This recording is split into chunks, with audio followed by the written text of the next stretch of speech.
Movie start होती है और हम एक बूढ़ी औरत को देखते हैं जो कि इस टाइम अपने घर के कामों में बिजी होती है। लेकिन फिर थोड़ी देर बाद जब वो अपने हस्बैंड के पास जाती है तो तब वो बड़ा ही अजीब सीन देखती है। वो देखती है कि उसके हस्बैंड ने एक चिड़िया को मार दिया है और वो उस चिड़िया का खून निकाल कर पी रहा है। अब ये देखकर वो काफी डर जाती है और काफी घबरा भी जाती है। अब इसके बाद ये सीन तो यहाँ पर कट हो जाता है, लेकिन अगले सीन में हम एक आदमी को देखते हैं जो कि अपनी बेटी को अपने वाइफ के पास छोड़ने आया है। इस आदमी की वाइफ का नाम इरिस होता है। असल में कुछ टाइम पहले इनके बच्चे की मौत समंदर में डूबने की वजह से हो गई और अपने बेटे की मौत का जिम्मेदार इरिस खुद को मानती है और बस तभी से वो डिप्रेशन का शिकार है और इसीलिए वो दोनों हस्बैंड वाइफ एक दूसरे से अलग अलग रहते हैं। लेकिन कभी कभी वो दोनों मिल लेते हैं। यह इरिस का हस्बैंड उसे बताता है कि आज रात ऑफिस में मुझे काफी काम है, जिसकी वजह से ऑफिस से वापस आते आते मुझे काफी देर हो जाएगी, इसीलिए मैं हमारी बेटी को यहाँ पर छोड़कर जा रहा हूँ। अब अपनी बेटी को इरिस के पास छोड़ने के बाद वो वहाँ से चला जाता है। अब इरिस अपनी बेटी को लेकर एक एथलेटिक क्लब में पहुँचती है और यहाँ पर इरिस असल में सिक्योरिटी गार्ड की जॉब करती है और आज उसकी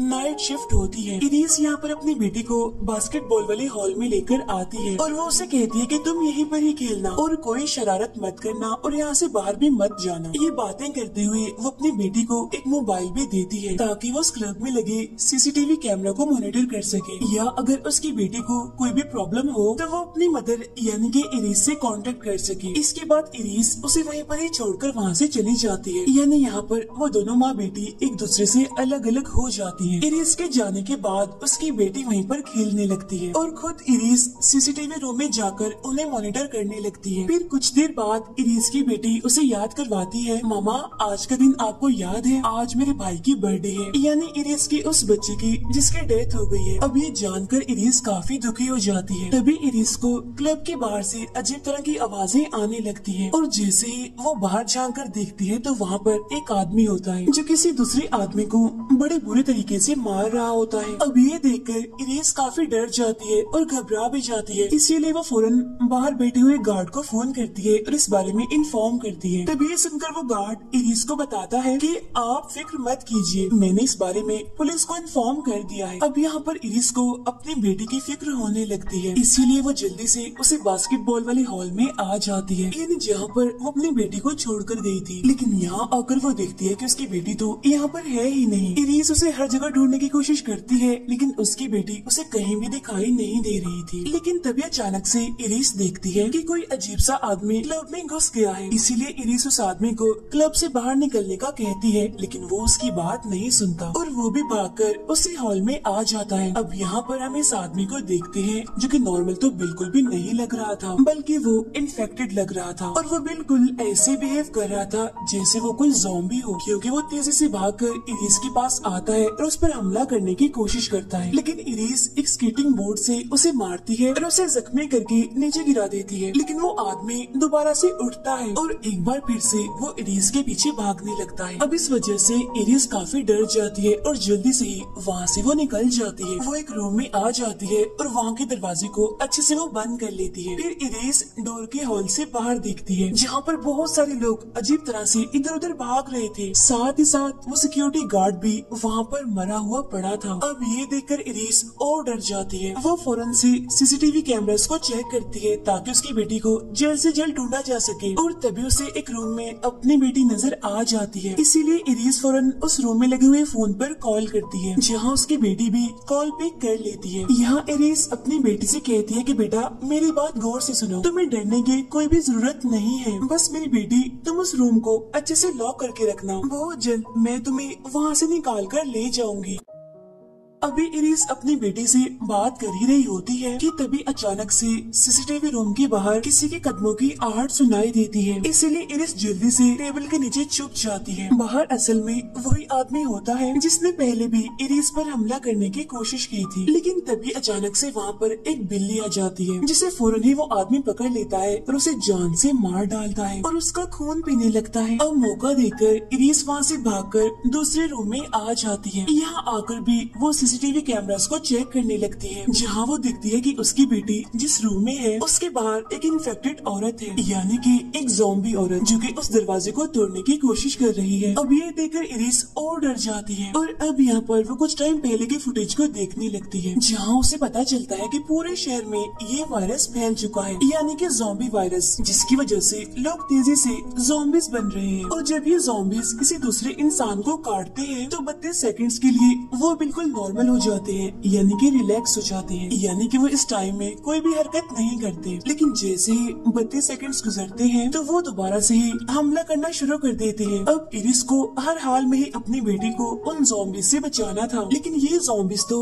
एक एक करके उस क्लब में घुसते ही जा रहे थे। यहाँ पर इरिस उन ज़ॉम्बीज से छुप कर और उनका ध्यान भटका कर अपनी बेटी के पास जाने की कोशिश कर रही होती है, लेकिन तभी अचानक से एक ज़ॉम्बी उसे पकड़ लेता है और उस पर हमला कर देता है। इस हमले में वो ज़ॉम्बी बस उसे काटने ही वाला होता है कि तभी एक आदमी वहाँ पर आ जाता है और वो इरिस की जान बचा लेता है उस ज़ॉम्बी से। इसके बाद वो आदमी इरिस को लेकर वहाँ से भागने लगता है, जहाँ वो ज़ॉम्बी भी उनका पीछा करते करते भाग रहा होता है। भागते भागते ये लोग एक पूल के पास पहुँच जाते हैं और फौरन से ही पानी के अंदर कूद जाते हैं, जहाँ वो ज़ॉम्बी भी इनके साथ साथ पानी में कूद जाता है। लेकिन कुछ ही देर के बाद डूबने की वजह से उस ज़ॉम्बी की मौत हो जाती है। इसके बाद वो आदमी इरिस को बाहर निकालता है और उसे बताता है कि मेरा नाम लुइस है और मैं अपनी वाइफ को हॉस्पिटल लेकर जा रहा था, क्योंकि मेरी वाइफ का बेबी होने वाला है। लेकिन रास्ते में ज़ॉम्बीज ने हमारी एम्बुलेंस पर हमला कर दिया और इसी वजह से मैं अपनी वाइफ को लेकर यहाँ पर आ गया। इसीलिए अब तुम्हें ही मेरी वाइफ की मदद करनी होगी ताकि मेरी वाइफ बेबी को पैदा कर सके। यहाँ पर लुइस इरिस को ये भी बताता है कि ज़ॉम्बीज असल में पानी के अंदर तैर नहीं सकते, इसीलिए कुछ देर में ही डूबने की वजह से उनकी मौत हो जाती है। अब इन बातों के बाद लुइस इरिस को लेकर अपनी वाइफ के पास आता है, लेकिन यहाँ पर आकर इरिस देखती है कि लुइस की वाइफ नॉर्मल नहीं है बल्कि वो इन्फेक्टेड है, जिसे लुइस ने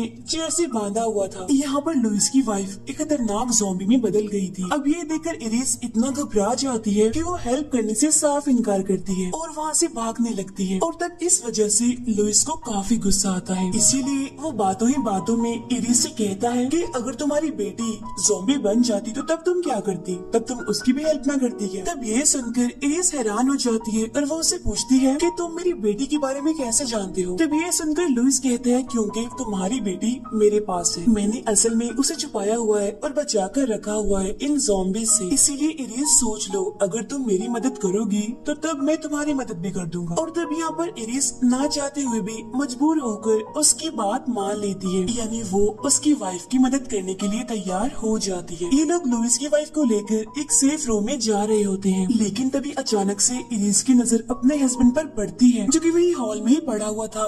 वो काफी जख्मी था और तड़प रहा था। ये देखकर इरिस भागकर अपने हस्बैंड के पास जाती है, जहाँ वो देखती है कि उसका हस्बैंड इतना जख्मी है कि वो अपनी आखिरी सांसें गिन रहा है। असल में उसका हस्बैंड यहाँ पर इसीलिए था क्योंकि वो अपनी बेटी को लेने के लिए आया था, लेकिन यहाँ पर ज़ॉम्बीज ने उस पर हमला करके उसे इंजर्ड कर दिया। और अब देखते ही देखते इरिस के हस्बैंड की यहीं पर ही मौत हो जाती है। अब इस वजह से इरिस इतना दुखी हो जाती है, इतना टूट जाती है कि वो रोने लगती है। लेकिन तभी हम देखते हैं कि और भी बहुत सारी ज़ॉम्बीज क्लब के अंदर घुस गए हैं और जहाँ पर ये दोनों थे वो ज़ॉम्बीज यहाँ पर आने की कोशिश कर रहे थे ताकि वो इन दोनों पर हमला कर सके।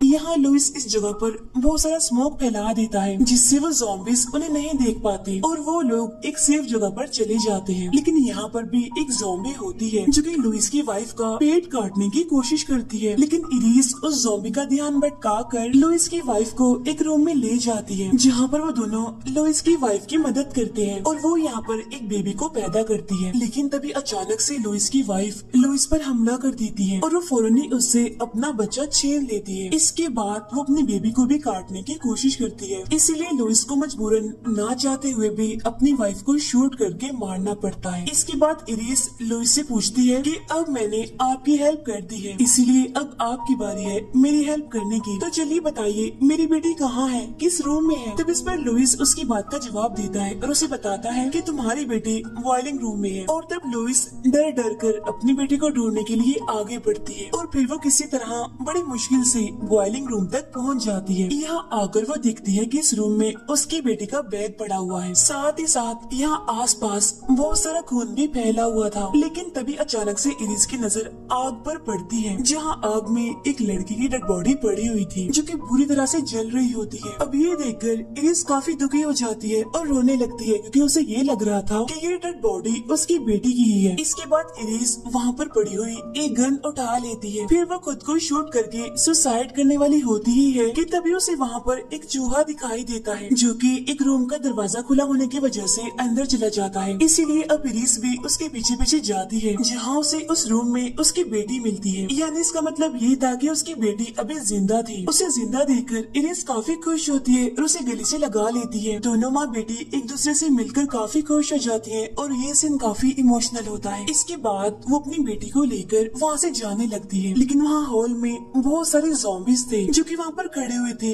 लेकिन वो कोई भी हरकत नहीं कर रहे थे। इसका मतलब ये था कि 32 सेकंड्स के लिए वो बिल्कुल रिलैक्स थे। इसलिए इरिस यहाँ पर टाइमर लगाकर ज़ॉम्बीज़ के बीच में से निकलने की कोशिश करने लगती है, लेकिन तभी टाइम खत्म हो जाता है, जहाँ वो सारे ज़ॉम्बीज़ वापिस से अपनी असली हालत में आ जाते हैं और उन दोनों पर हमला करने की कोशिश करते हैं। तब वो दोनों डर कर वहाँ से भागने लगती है। बहुत सारे ज़ॉम्बीज़ उनके पीछे पड़ जाते हैं, लेकिन वो दोनों फिर भी हिम्मत नहीं हारती और आगे बढ़ती रहती है। फिर वो भागते भागते क्लब से बाहर आ जाती है, जहाँ ज़ॉम्बीज़ भी बाहर आ जाते हैं उनका पीछे करते करते। वो दोनों वहाँ पर खड़ी हुई एक गाड़ी में आकर बैठ जाती है। फिर इरिस लकड़ी का एक टुकड़ा लेकर उसे रेस पर रखती है और गाड़ी को स्टार्ट कर देती है। फिर वो दोनों दोबारा से गटर के रास्ते से होकर दोबारा से क्लब के अंदर आ जाती है। इस तरह से ये खाली गाड़ी ही आगे चलती जा रही थी, क्योंकि रेस पर लकड़ी का टुकड़ा जो रखा हुआ था और ज़ॉम्बीज़ को यही लग रहा था कि वो दोनों माँ बेटी इसी गाड़ी में ही है। इसीलिए ज़ॉम्बीज़ उस गाड़ी को रोक लेते हैं और अंदर चेक करते हैं, लेकिन वो देखते हैं कि अंदर तो कोई भी नहीं है, गाड़ी खाली है। यानी इस तरह से यहाँ पर इरिस का प्लान कामयाब हो गया, यानी वो इन ज़ॉम्बीज़ को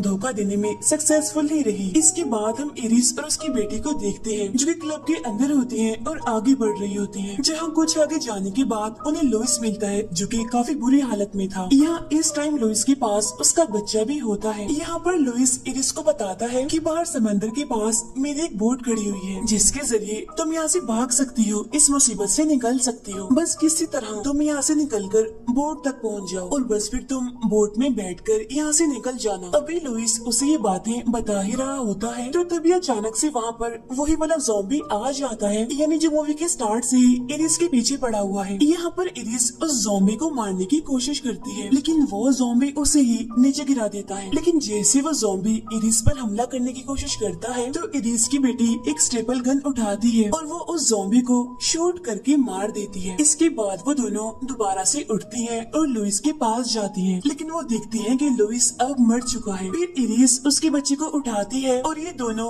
एग्जिट डोर के पास जाती हैं। फिर वो दोनों किसी तरह यहाँ से बाहर निकलकर बोट की तरफ जाने लगती है, लेकिन तभी हम देखते हैं कि बहुत सारे ज़ॉम्बीज़ भी यहाँ पर उनके पीछे भाग रहे हैं और जितनी भी बोट्स हैं उन सभी को आग लगी हुई है। इसका मतलब ये था कि यहाँ से निकलने का उनके पास कोई भी रास्ता नहीं था। और अब यहाँ पर ये सवाल रह गया है कि इरिस और उसकी बेटी क्या यहाँ पर सरवाइव करेंगी या वो भी इन ज़ॉम्बीज़ के हाथों मारी जाएंगी। अब इसी सवाल और कंफ्यूजिंग एंडिंग के साथ ही ये मूवी यहीं पर एंड हो जाती है। Thank you for watching.